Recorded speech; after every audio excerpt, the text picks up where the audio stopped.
এই দেখো বন্ধুরা, আমাদের ছাদে পুঁইশাক গাছ হয়েছে। এই ড্রাগন গাছটার পুঁইশাক গাছটা একসাথে হয়েছে। ড্রাগন গাছটা লাগিয়েছিলাম আর এর মধ্যে পুঁইশাক গাছটা হয়ে গেছে এমনি, তাই ভাবলাম থাক তুলবো না, তা অনেক বেড়েই গিয়েছে। দুদিন করে খাওয়া হয়েছে, আর খাচ্ছি না, সামনে শীতকালে মিচুরি হবে।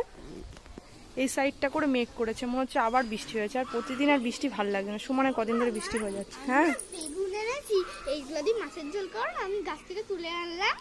4টে বেগুন নিয়ে এসছিস? খাওয়ালাম, মাছগুলো আজকে রান্না করবো না, কালকে করবো। চ, তুই যখন নিয়ে আসলি বেগুনগুলো তুলে করি। আমার মেয়ে গাছ থেকে 4টে বেগুন তুলে নিয়ে আসছে। তো চলো বন্ধুরা, আজকে 4টে বেগুন দিয়ে মাছের ঝোল করি। তো বন্ধুরা, এই যে আমি বেগুন, আলু, কাঁচা লঙ্কা কেটে নিয়েছি।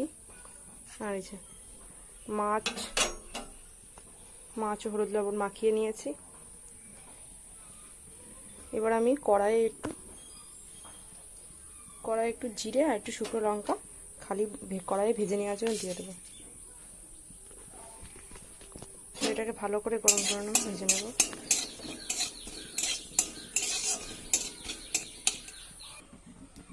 এই বন্ধুরা, জিরে আর শুকনো লঙ্কা আমি ভেজে নিয়েছি, এটাকে গুঁড়ো করে নেবো। আর কড়াইয়ে দিয়ে দেবো তেল। মাছগুলো কিন্তু আমি কাঁচা রান্না করব, তাই মাছগুলো ভাজবো না, একবারে ঝোলে দিয়ে দেবো। মাছ কটা আজকে রান্না করবো না ভেবেছিলাম, শুধুমাত্র মেয়ে গাছ থেকে বেগুন কটা তুলে নিয়ে আসলো, তাই জন্যে রান্নাটা করছি। নাহলে ভাবলাম আজকে রুই মাছ ছিল, বললাম রুই মাছটাই রান্না করব।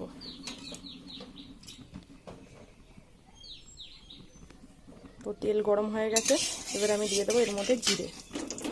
এই বন্ধুরা, এর মধ্যে দিয়ে দিচ্ছি আমি সামান্য পরিমাণে জিরে ফোড়ন। জিরেগুলো ভালো করে ভাজেছি, এবার দিয়ে দেবো কেটে রাখা সবজিগুলো।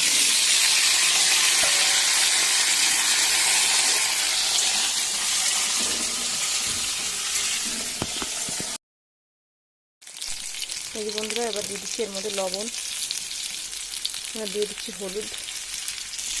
এবার ভালো করে নেড়ে নেবো।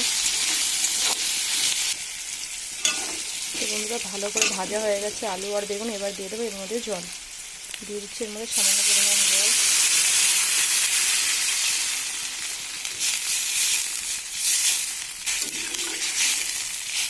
এবার লবণ হলুদ মাখিয়ে রাখা মাছগুলো দিয়ে দেবো এর মধ্যে।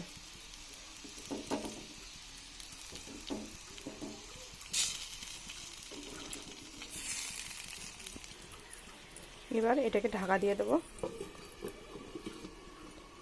ঢাকা দিয়ে এবার এই ভেজে রাখা জিরে শুকনো লঙ্কা। তো বন্ধুরা, এবার ঢাকাটা আমি খুলবো। দেখো, তরকারিটা প্রায় হয়েই এসছে।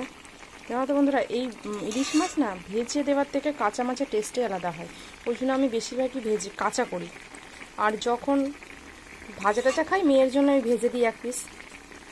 তো চলো, ভেজে রাখা এই জিরে আর লঙ্কাটা এবার দিয়ে দেবো।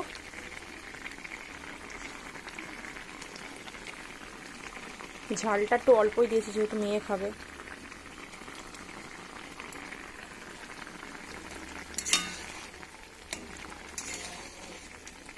তোমাদেরকে একটা কথা জানাই, আমি একটু ব্যক্তিগত কারণে অনেক দিন ভিডিও ছাড়তে পারিনি, তাই এবার থেকে চেষ্টা করব প্রতিদিন ভিডিও ছাড়ার। তো বন্ধুরা, তরকারিটা হয়ে গেছে, চলো আমি এবার নামিয়ে নেব। তো বন্ধুরা, এই যে তৈরি হয়ে গেছে আমার ইলিশ বেগুনের ঝোল। তো চলো, আজকের ভিডিওটা এখানে শেষ করছি। আমার মেয়ের ভাত দেবো। তো বাই।